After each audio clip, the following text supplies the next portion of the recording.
you cannot get wealthy by selling your time for money. So I obsessed about marketing, understanding direct response marketing at its core. I was reading books by Doberman Dan. I turned 21. And then the two brands I sold it and I moved to Dubai because I felt like a shark in a fish pond still living in Nigeria. Most times, like you're having conversations, I'm constantly being attacked by people from Nigeria because they can't fathom how you are able to like make millions and shit like that, because the average Nigerian doesn't even have $1 in a day. I mean, the majority of people are under the poverty line. So you are here talking about, oh, at 19 you made $1 million in a day. I really appreciate you taking the time, as always. Even last time it was a really great conversation, so I'm excited for this one.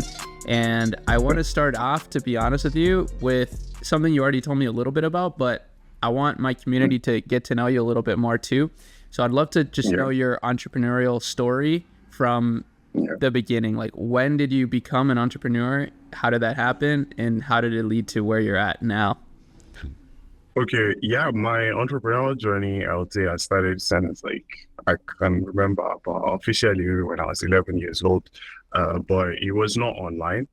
I sold airtime in high school to my seniors, and because phones were contraband, but seniors wanted to always make calls to their girlfriends, and so I'll tell the security guy to buy airtime from town. We call it town because school was farther from everywhere else. And he would come and seniors would line up at my door because they need the airtime to make calls to their girl. And then after doing that for a while, I started to learn shoemaking and fashion design because I have a big foot. I wear size 47, which is US size 13.5, I guess. And it was always very, very hard finding my shoe size. And I would do that for a while. I made money from it, thankfully, because other people saw my designs and they also wanted to do that. By the way, this was in Nigeria. It wasn't I wasn't born in a first world country or anything. And I would use that to support my mom and my sis because my parents divorced when I was 8 years old. And so one of these days I saw an ad on YouTube. It was a young guy. I'm sure you are aware of who I'm about to talk about, but his name is Jason Stone, Millionaire Mentor. Back in the days, there was this big, now it's one of the biggest theme pages, I think second closest to Wealth. But yeah, he was talking about how to make money online. And I think his cost was $97 or something. But considering I was born in a third world country, the exchange rate was a lot. So I had to, utilize what I had. I sent an email and I asked for a discount. I got a discount. And then my cousin, who was based in the USA, I sent money to her and I had her pay because one of my cousins, her dad won the American visa lottery. So back in the days, there was an American visa lottery. And he moved to the USA. So she was the one who paid for me by the money I sent. Now, mind you, this was me as a minor. I was just 14, about to turn 14? Crazy. Yeah, I was 14, about to turn 15. And that was what kickstarted everything. Now, how did I get into e-commerce? I started out freelancing, making whiteboard explainer videos for marketers. Back in the days, you could have those handwritten kind of videos style. And I saw Trey Llewellyn. He made $1 million in a day. Real quick, if you appreciate these clips and interviews that I put forward for you, then please make sure you use our Shopify link in the description to start your own Shopify business with an exclusive deal. And also make sure you check out akemulab.com for additional resources, free tools, guides, and just a lot of interesting stuff that will help your journey, even some software deals that are exclusive to akemulab.com. So make sure you do that and continue watching the video. The industry is selling LED flashlights. And I was freelancing in the beginning, but I was one of the first Nigerians to use any of these platforms. But Nigerians got deplatformed because they were, some were using it to commit fraud.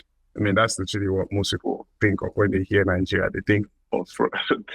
And I got into one of these forums, saw Trey Llewellyn, I think it was Warrior Forum or something back in the days, not Facebook or anything as it is right now.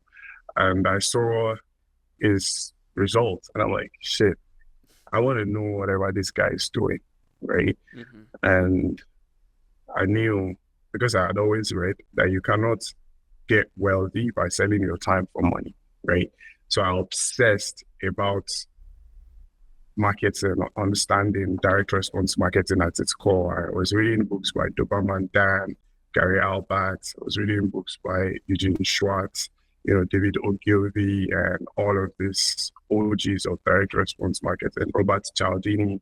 So it made me understand the hotspots to trigger in humans to get certain emotions, right?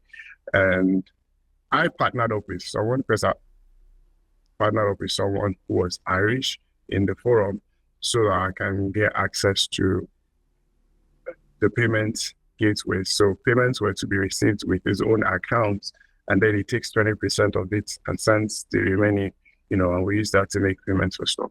Or we made $100,000 and he just ran away with all of the money. So that put me back to square zero. Yeah. Damn. So I just start That's crazy. I just start scraping Facebook groups for people who were searching for, I need help with, I'm struggling with. And I just started stacking up skills from learning how to use GIMP for photo editing, because the PC that I had then was an Acer Aspire V5. It doesn't have enough power to use Photoshop. So I used That's crazy. What a exactly. Yeah. So I used the open source software GIMP to edit and do photo manipulations. And yeah, long story short, I started with that. The first brand that we did was a fidget spinner. And, back in the days, Facebook was good. It was easier compared to now.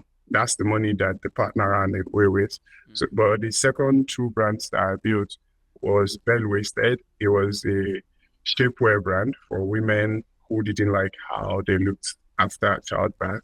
And then the second one was Inviso. It is a shoe pad for shorter guys who were dating taller girls. So you add it to your shoe and it just gives you an extra 3 to 4 inches in height. And so we built, it's an habit building product, because you have to come back to buy, because the pad can wear out after consistent use.